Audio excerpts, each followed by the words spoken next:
Dalam hening, kenangan ibu kembali menghantui. Ibu, nasihatmu tetap tergiang. Arjuna, ingatlah warisan kita, jadilah pelindung yang teguh. Nasihat ibu menjadi pedoman, bukan dendam yang memandu. Jangan ikut kemarahan, tegakkan keadilan. Saya akan junjung warisan ini.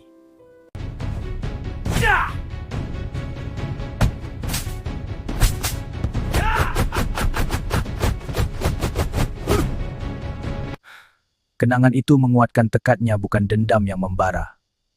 Aku bersedia untuk menghadapi musuhku.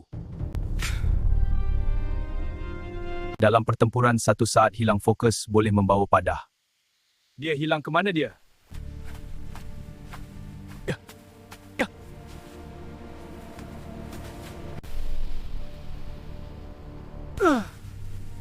Kemenangan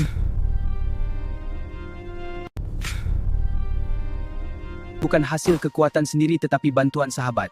Arjuna, fokus! persahabatan sejati berdiri bersama walaupun dalam bahaya. Kita lawan bersama, Seperti dulu, sekarang! Habiskan dia! strategi dan kepercayaan menjadi senjata sebenar.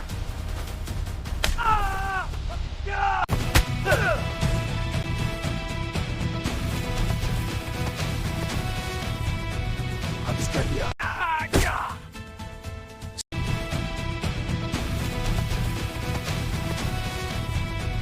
Habiskan dia! Aku!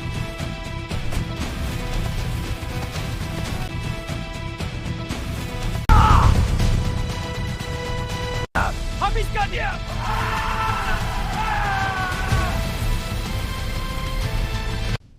Perjalanan Arjuna bukan lagi bersendirian.